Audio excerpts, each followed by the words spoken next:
Thanks for being with us here today at Bubonicon 52 Take 2. We are now ready for a reading from our Toastmaster, A. Martinez, who, of course, wrote Gil's All Fright Diner, Too Many Curses, Monster, and the Constant Spheridity Duology. Please help us in welcoming A. Martinez. Yay! Hello. I'm going to be reading from Constant Verity Saves the World, chapter 6. I don't know, I liked it, so I'm just going to read it. And in this chapter, all you really need to know is Connie and her boyfriend Byron have been looking for a place to move in together, which is a big step for Connie because she's never had like a regular boyfriend and like a chance to really settle down without having crazy stuff happen to her. But spoiler alert, crazy stuff happens to her in this chapter because that's how it works. All right, so Connie and Byron arrived ahead of their realtor. They didn't mind waiting in the lobby, but Annie had left word that they were to be shown to the condo and wait for her there. A nice older man named Sven led the way and offered to give them the tour. Byron accepted, but Connie elected to wait in the hall. When Annie arrived, they'd have to do the whole thing over again, and she didn't feel like paying attention twice. The door across the hall opened, and a pair of older gentlemen stepped out. Both wore crisp polo shirts and perfectly creased slacks. They had the bronze skin and straight white teeth of catalog models. She assumed they were off to stand somewhere nondescript, hands in pockets, smiling and talking about the virtues of relaxed fit clothing and solid colors.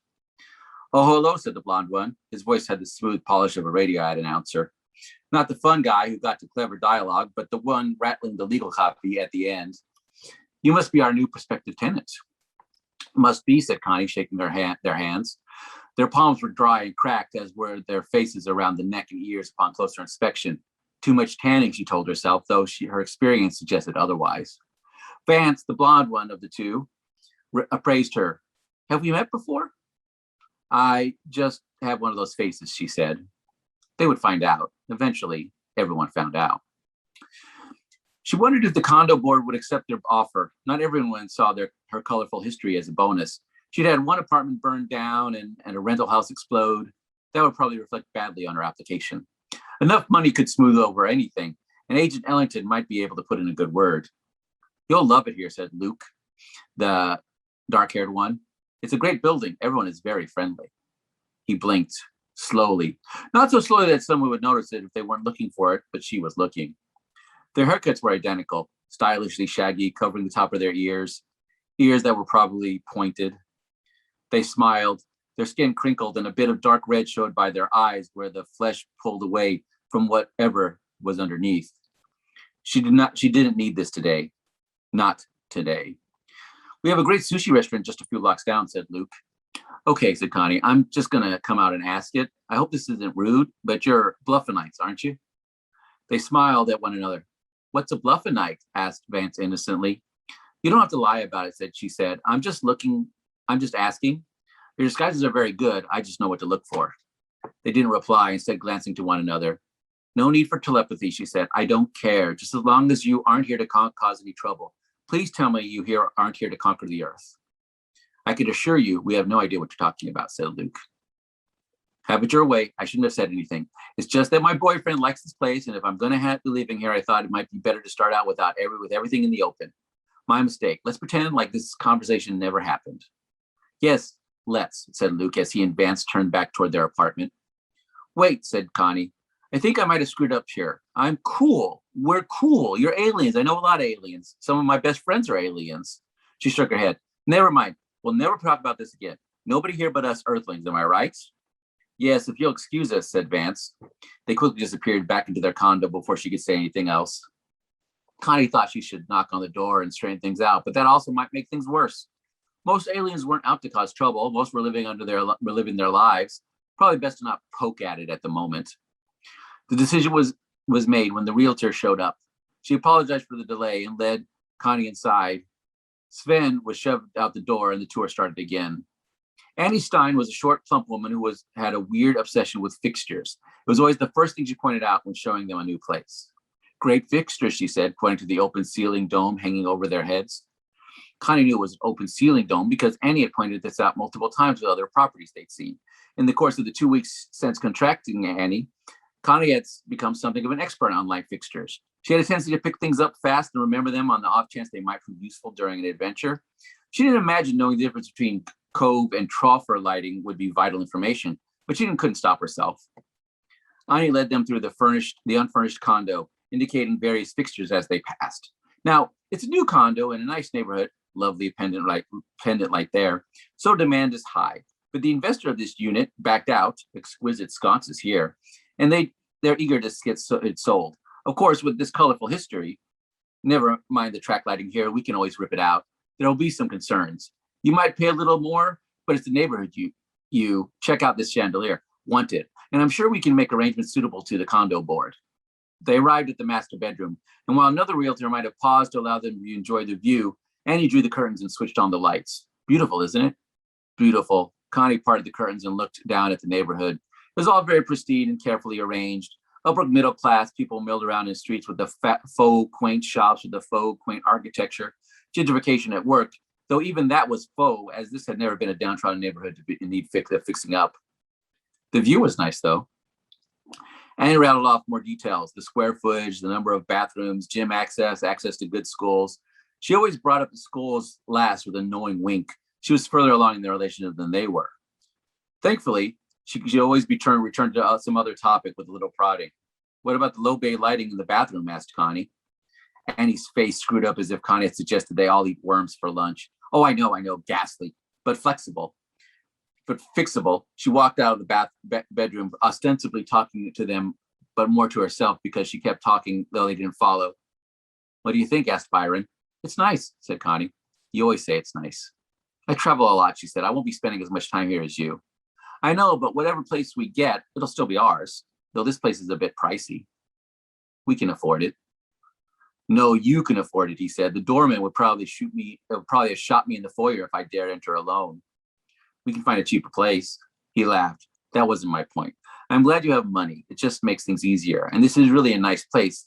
And it could be our place. She took his hand. You should just pick then. I'm good with whatever, anywhere, just as long as you're there whenever I get back from wherever. Then let's do it. Here's as good as any. Annie will be overjoyed. Good, he said. I live to make Annie happy. They joined their realtor in the spacious living room. She was chatting with the walls about the virtues of the mid-grade marble flooring and the natural light from the north-facing window. Byron informed her of their desire to purchase, and she smiled. She never smiled. They assumed she had some manner of real estate selling cyborg. Wonderful, wonderful, said Annie as she shook Byron's hand. She started going on about paperwork and calls, and Connie stopped listening. She hugged Byron, our new place. He grinned. I like the sound of that. So did she. She needed this. Worlds might collide now and then, but they'd make it work. She wasn't worried much. A boxy silver robot with 4 arms burst through the wall. The robot stomped forward. Vance and Luke stepped through the hole left in its wake. Both were clad in battle suits as polished and cataloged fresh as their previous outfits. The manner in which they held their blasters rifles indicated they didn't have much experience with the weapons. Ah, damn it, grumbled Connie. I think this is all a big mistake. You made the mistake, bounty hunter, said Luke, sounding about as threatening as a country club member upset that someone screwed up his sandwich order. Now prepare to meet your Sestuk masters in the 4th ellipse of Kirkatar. He pointed his rifle at her, but it only buzzed as he pulled the trigger. You've got the safety on, said Vance. He helped Luke fiddle with the various knobs and switches on the weapon. Oh, the hell with it, said Luke. Robot, destroy her. The robot raised the spiked ball on the end of its 3rd arm and the whirring rotator blade on its 2nd. It took a clumsy swing. She threw herself at Byron, shoving them both out of the way as the ball cracked the floor and the blade gouged a hole clean through. Hey now, wait just 1 minute, said Annie, outraged by the damage to the marble tile. The robot turned its visor toward Connie as it powered up the ray gun on its 1st arm. Don't suppose we can just talk about this, she asked. Destroy, said the robot. They laughed about it afterward. Luke and Vance's security robot lay in a shorted out heap on the floor. Well, this is embarrassing, said Luke, removing his helmet. I warned you we might be overreacting, said Vance. No, you didn't. Annie stood to one side. The battle was barely over before she'd started making calls. She didn't ask if anyone was okay, and she didn't seem fazed in the slightest that a robot had nearly thrown her out of a window in the scuffle. Not while appointments needed to be rescheduled and her assistant rushed her a new jacket. This one had robot smudges on it. It's not my fault. It's my fault, said Connie. I shouldn't have said anything. Nonsense, said Vance. You were very clear. It was we who jumped the gun. We assumed you were a bounty hunter, though why a bounty hunter would go to the trouble of announcing yourself is a question we probably should have asked before unleashing our robot. The broken automaton sparked and twitched. Sorry about your robot, said Connie. No need to apologize. It's still under warranty, said Vance. We're just glad no one was hurt. Byron, honey, said Connie. This is Vance and Luke, our potential new neighbors. Oh, and now we failed to introduce ourselves, said Luke. How unforgivable. Don't worry about it, said Byron. No harm, no foul. The hanging light fixture broke off its chain and crashed to the floor. Several of the windows had been shattered in the struggle, and scorch marks seared the wall. Say, this might be a rude question, said Luke, but you wanted the snur cab by chance? I am, said Connie. The legendary snur cab, he asked. Vance elbowed him. What other snur cab is there? My mother's real freak. Honestly, we feel just terrible about this, said Luke. We know it's terrible. It's a terrible first impression, and we'll put in a good word with the condo board by way of apology, and we insist on paying for the repairs. It's the least we can do, said Vance. Annie, detecting real estate opportunities, closed in for the kill. Perhaps we could do something about the bathroom lighting while we're at it, she said as she led them away. What's a snur cab? Asked Byron. Long story. He rubbed his elbow. Are you okay? She asked. Just banged it when you threw me to the floor the second time. All things considered, it beats being zapped by a robot from outer space. I guess this is a thing that's going to happen from time to time now that we're living together. Probably. You're free to back out now if you come to your senses. Every relationship has its problems, Connie. I once dated a woman who liked to pee with the door open. If I can deal with that, I can deal with this. And those guys seem like they'll be good neighbors. Never lived next door to aliens before. Should be a new experience. Annie reappeared, still holding her phone to her ear, talking half to them and half to her assistant on the other end. Great news. It turns out your neighbors have a lot of pull with the board. We can get you in here in 2 weeks. Yes, I'll have a tuna on toast and some mineral water. I'll put a rush on the paperwork, but I'll take a few days to get all the repairs done. No mail. I hate mail. Will you provide your own furnishings, or should I contact my decorator? You'll love him. He has a great sense of color. Rye. She ended the call. So what do you say, you two? It's a great little fixer-upper. Byron nodded. Connie plunged heedlessly into yet another adventure, this one weirder and more exhilarating than ever before. We'll take it. And see. So that seems like a good point to talk about the fact that these books have been optioned with Aquafina attached. Has there been any new developments? I mean, there's a director attached. I'm going to get her name probably wrong. I'm trying. Atsuko Hirayanagi. She's a up-and-coming director. So that's another step. And they recently renewed the option, which is a good sign that they're still developing it. I mean, it doesn't mean, I don't know how far that, I mean, I've had things renewed before, and this is probably farther along than most projects have gotten. But in the business, you learn to wait until they're actually going. It's not going. So, I mean, it's still going forward, but it's not, I'm not going to say it's a movie yet. Yeah. It's got to be kind of exciting to have the director and have an actress actually attached. Yeah. I mean, it's kind of, it's very interesting. And I know that you talk about this on Twitter about every couple of weeks, you remind people that there is a Japanese movie Monster Run. Loosely Chinese. Yeah, loosely based on your book Monster. Yes. And yeah, that's weird. How loose is it? I mean, it's interesting because there's certain differences in the plot, and some. I mean, sometimes they're going to simplify. Some stuff's going to be culturally different. Some things are just you don't have time for in a movie, and some things work better in books than they do in films.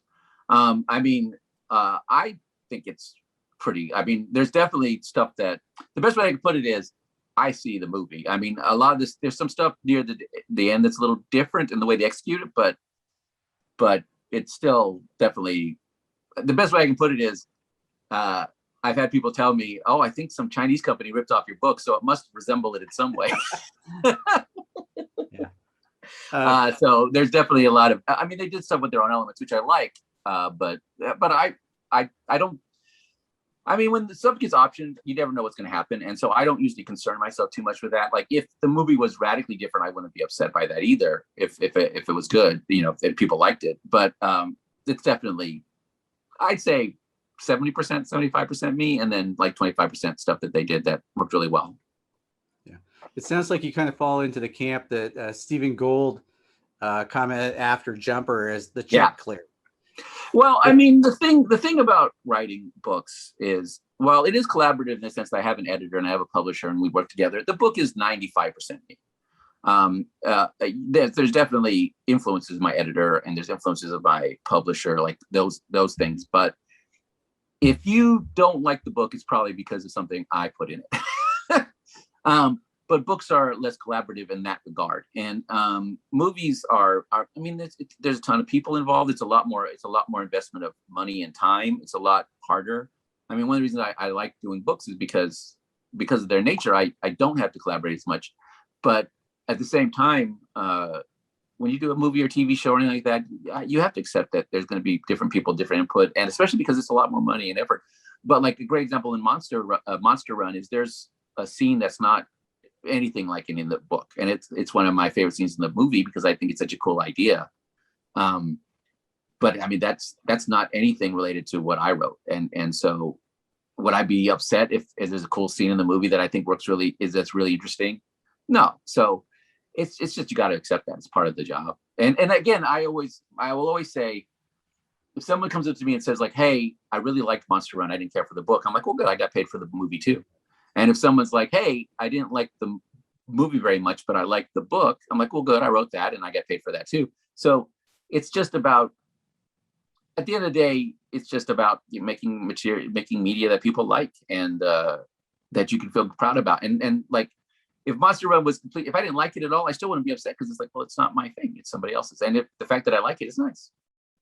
Yeah, that was something Stephen Gould said after Jumpers. He said if people said they ruined the book, he could point at the shelf and go, no, the book's right there. It's still the same book. It's just fine. That's right. And then we were remembering Tim Powers one time at the convention after Pirates of the Caribbean at least paid him for the title of on, which one was it?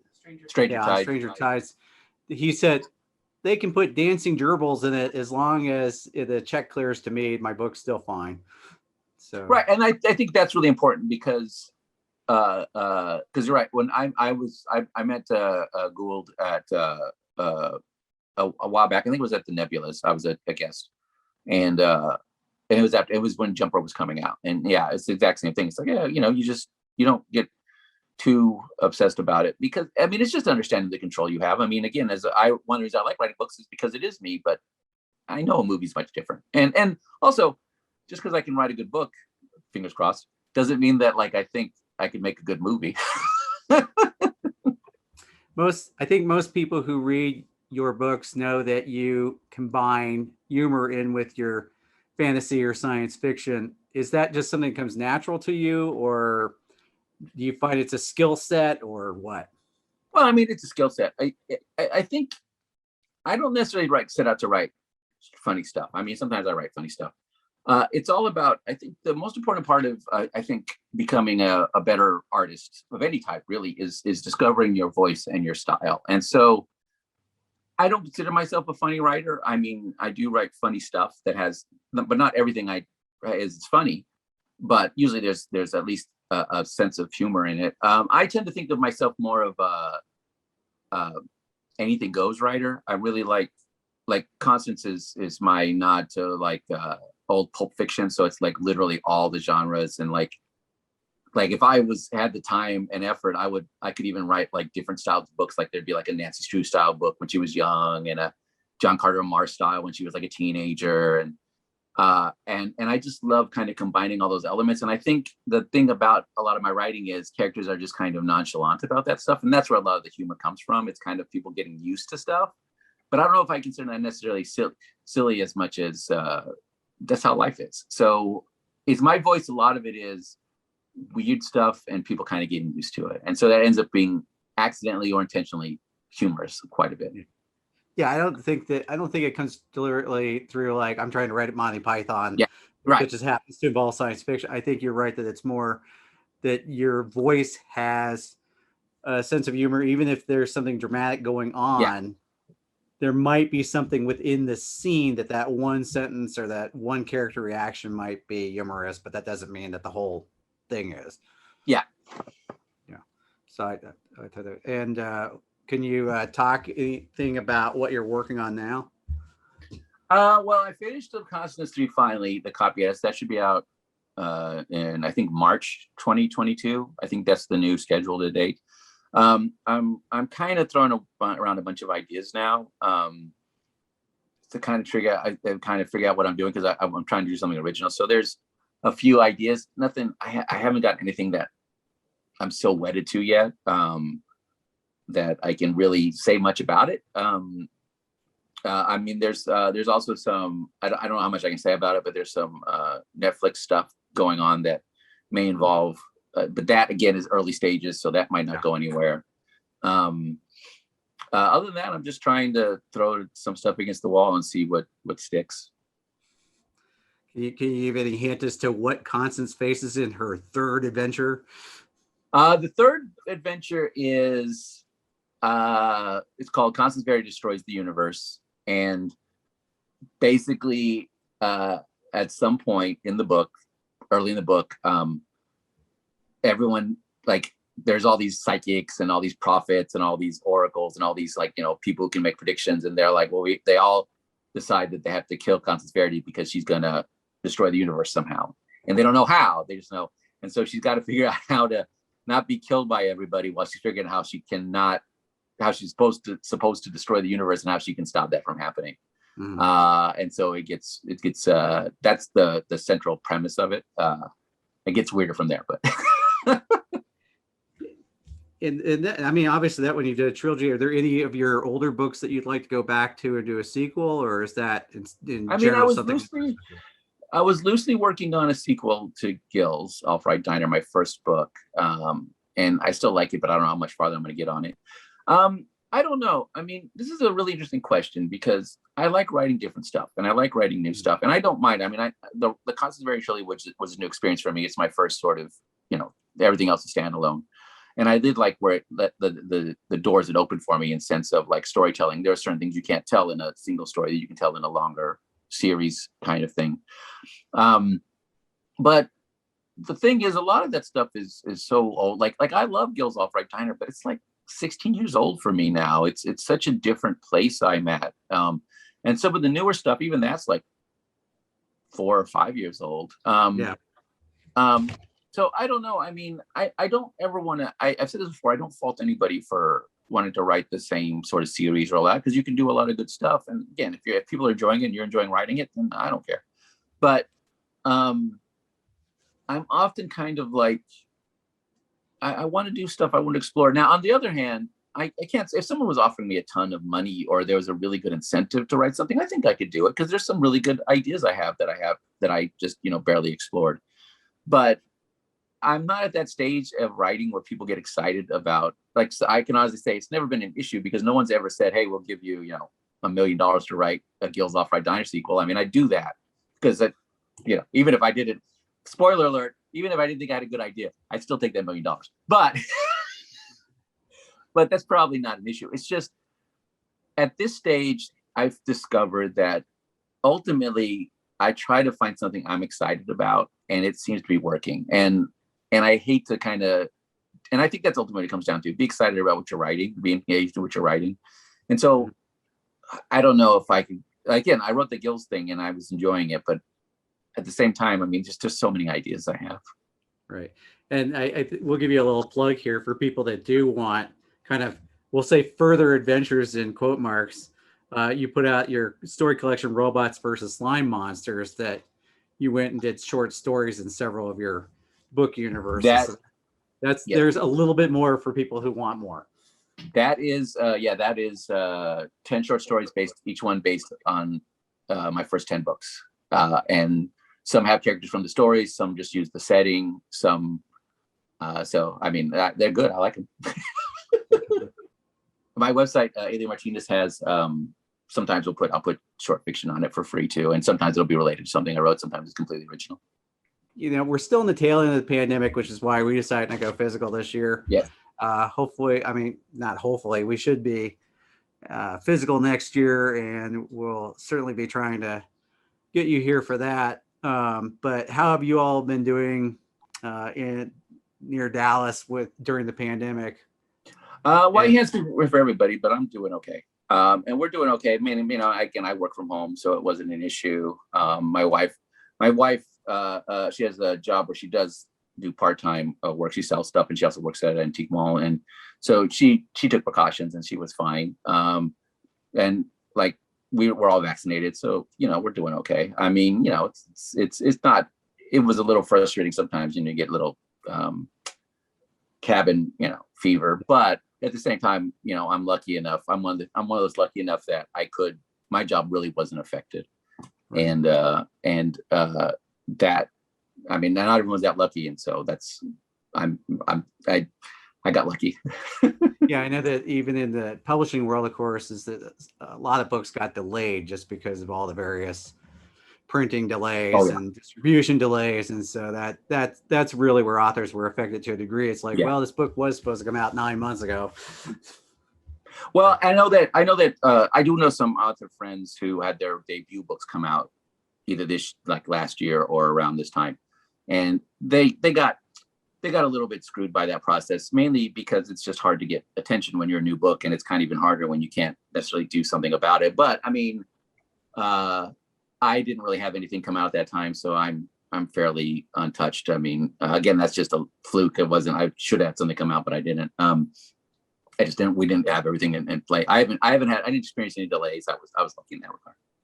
Yeah, I think the last question I'll do real quick is your wife Sally does art, and I know that you often doodle in books when you sign for people. What would you call your art style, or just kind of cartoon? I'm a cartoonist mostly. I tend to think of my art style as angry ducks. Like it was clearly inspired at some point by DuckTales and that kind of things, although my ducks look different. But like a lot of the characters I draw, sort of like, the best way to put it is sort of animal or weird characters that like have adventures. And so a lot of my style is just cartoon characters fighting a lot. Yeah, I was gonna, when we were talking about movies, I could see some of your books becoming graphic novels too. So oh yeah, I would love that. Yeah. Well, thank you so much, Lee. We appreciate it. Thanks for having me.